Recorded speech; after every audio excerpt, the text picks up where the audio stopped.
Почитувани, политичкиот прогон на однародената и криминална власт кулминира. Откако не успеа преку разни притисоци, закани и уцени да ја скршат партијата и актуелното раководство, сега почнаа уште пожестоко да ги злоупотребуваат институциите да се обидат да го попречат ВМРО-ДПМН во своето работење.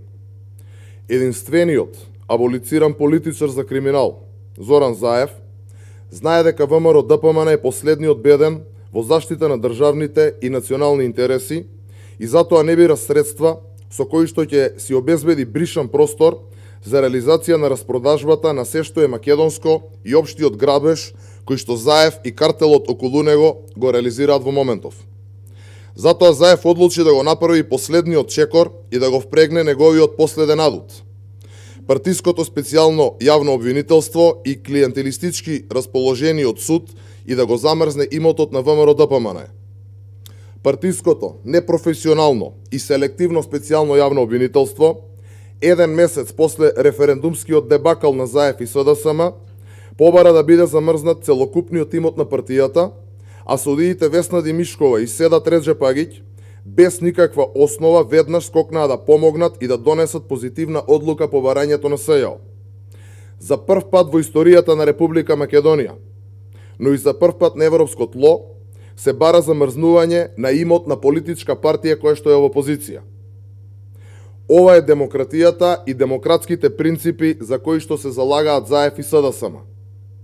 Принципи со кои што однародената власт се обидува да го умртви секое поинакво размислување и да забрани секакво политичко делување кое се разликува и кое не се согласува со антидржавните политики на Заев и СДСМ.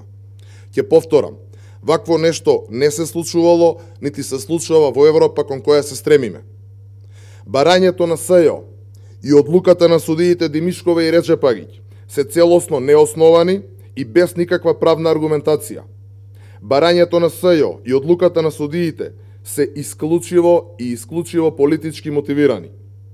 Повредени се протоколите и праксата на Европската конвенција за човекови права и Европскиот суд за заштита на човековите права.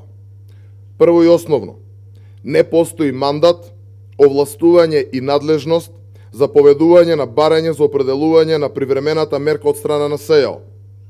Второ и уште поважно, ВМРО-ДПМН како правно лице воопшто не е осомничено во постапката и од тука е очигледно дека единствената намера на инспираторите на ова сценарио е политички прогон. Политички прогон со кој на партијата и се причинува штета и се нарушува можноста за нормално извршување на дејноста на партијата. Ќе повторам, сето ова се случува во време кога Заев сака да ја погази јасно изразената волја на граѓаните на референдумот одржан на 30 септември и на помалку од 6 месеци пред одржувањето на изборите за претседател на Република Македонија. Со ваквата одлука на судот, незаконски се задира во правата на лица кои не се осомничени и во јавноста се испраќа порака на заплашување дека секој може да биде жртва доколку не се согласува или се спротивставува со политиките на Заев. Понатаму, во рамки на барањето и на одлуката не е приложен ниту еден доказ, потенцирам, ниту еден доказ со кој може да се излече било каква корелација со изречената мерка. Со тоа свесно и намерно се повредува правото на слободно располагање на сопственоста, заштитено со домашни и меѓународни акти. Индикативно во целиот овој атак врз ВМРО-ДПМН е тоа што по вакво барање апелацијскиот суд Скопје веќе има одлучувано и тогаш го има отфрлено истото барање.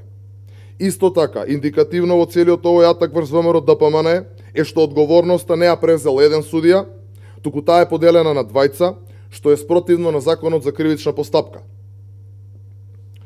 Почитувани, од авион се гледа дека ова е класичен политички прогон и невидено политичко насилство со кое што директно се задира во правата на граѓаните да се организираат и да делуваат.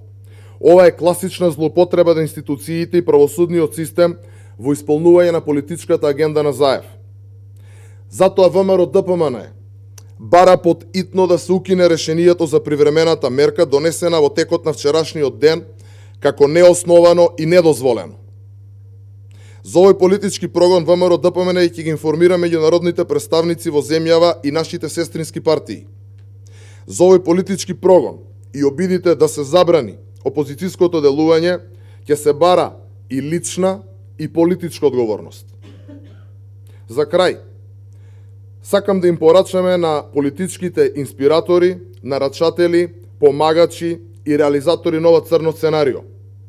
Да, можете да ни се заканувате. Да, можете да не уценувате. Да, можете да не блокирате и попречувате. Но знајте дека не ви се плашиме.